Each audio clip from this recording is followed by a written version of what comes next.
ভারতের নাগরিকরা কিন্তু আমাদের অভ্যুত্থানের পক্ষে অবস্থান নিয়েছেন এবং ভারতের নাগরিকদের এখন বিভিন্ন ভারতের মিডিয়াতেই বিভিন্ন আমরা তাদের বাইটস দেখি, তারা বক্স পপে বলছেন যে আমরা একটা খুনিকে আমার রাষ্ট্রে রাখবো কেন, আইন স্বীকৃত খুনি। সো এমন একজন খুনি তো শুধুমাত্র যে আমার ভূখণ্ডের জন্য অনিরাপত্তা না, সেখানকার জন্য অনিরাপদ, সেটা ভারতকে সেটার কিন্তু সেটব্যাকটা পেতে হচ্ছে তার নাগরিকদের কাছ থেকে। আজকে শেখ হাসিনা 832 ভরি স্বর্ণ পাওয়া গেছে, এটা আমরা দেখলাম যে তার লকারে।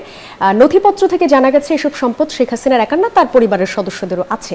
আমরা রায় থেকে, আদালতের রায়ের একটা অংশ ছিল যেখানে বলা হচ্ছিল যে শেখ হাসিনার সম্পত্তি ক্রোক করে সেটা শহীদ পরিবারের মাঝে উল্লেখযোগ্য তাদের যে ক্ষতিপূরণ আছে সেটা দেয়া হবে।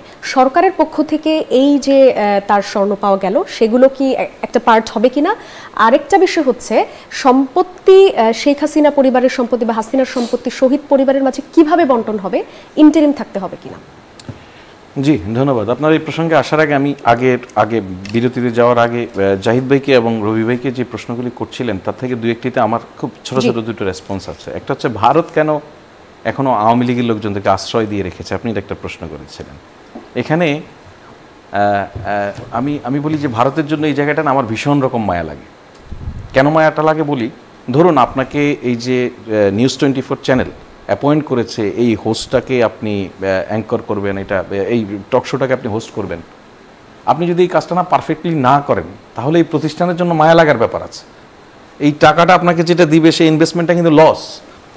ভারত দিনের পর দিন তাদের যে কূটনৈতিকদেরকে বাংলাদেশে অ্যাপয়েন্ট করেছে, আনফর্চুনেটলি দুইটি দেশের কূটনৈতিক সম্পর্ক হয় মানুষে মানুষে, রাষ্ট্রে রাষ্ট্রে। সেটা না করে এই যে তাদের কূটনীতিকরা দীর্ঘদিন তাদের নানান পলিসির কারণে, নানান ধরনের কনস্পিরেসির কারণে শুধুমাত্র আওয়ামী লীগের সঙ্গে করেছে, এর ফলে কি হয়েছে, অল অফ এ সাডেন তার সকল কূটনৈতিক চ্যানেল এখানে ভেঙে পড়েছে। এখন যাদের সঙ্গে এতদিন তার সম্পর্ক তাদেরকে তার টিকিয়ে রাখতে হচ্ছে, যেটা জাহিদ ভাই খুব পারফেক্টলি বলছিলেন যে হাসিনাকে সুরক্ষা দেওয়ার মধ্য দিয়ে সে তার এই জায়গাটা নিশ্চিত করার চেষ্টা করবে যে ভবিষ্যতে কেউ যদি তার দাসে পরিণত হয় সেও সুরক্ষা পাবে, সেই জায়গা। তো আরেকটা হচ্ছে ভারতের নাগরিকদের মধ্যে জাহিদ ভাই এটাও বলছিলেন যে ফর্মার ডিপ্লোমেটসদের বিষয়ে উনি বলছিলেন।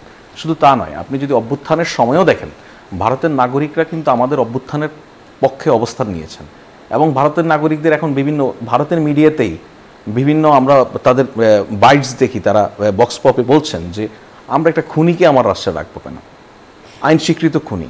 সো এমন একজন খুনি তো শুধুমাত্র যে আমার ভূখণ্ডের জন্য অনিরাপত্তা না, সেখানকার জন্য অনিরাপদ, সেটা ভারতকে সেটার কিন্তু সেটব্যাকটা পেতে হচ্ছে তার নাগরিকদের কাছ থেকে। সো সেটা তাকে মোকাবেলা করতে হবে।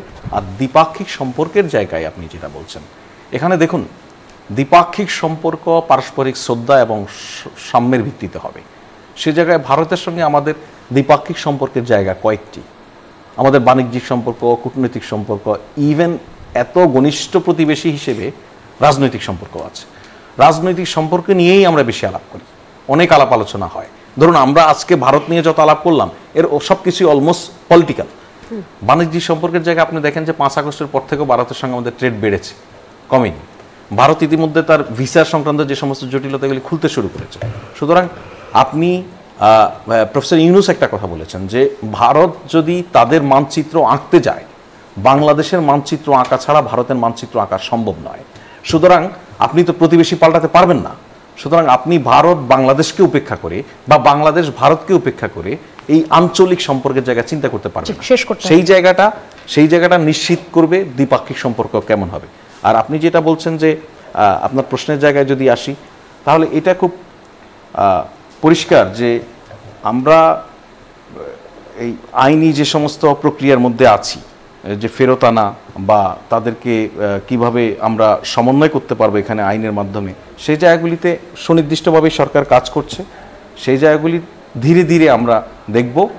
আর এই যে শেখ হাসিনার সম্পদ এটা একটা আইনি প্রক্রিয়ার মধ্য দিয়ে যেতে হবে। এটা একদমই খুবই কিছু ক্লাসিক আইনের ব্যাপার আছে, মামলা হওয়া, চূড়ান্ত রায় হওয়া পর্যন্ত অপেক্ষা করা, তারপরে কিন্তু বাজেয়াপ্তের বিষয়।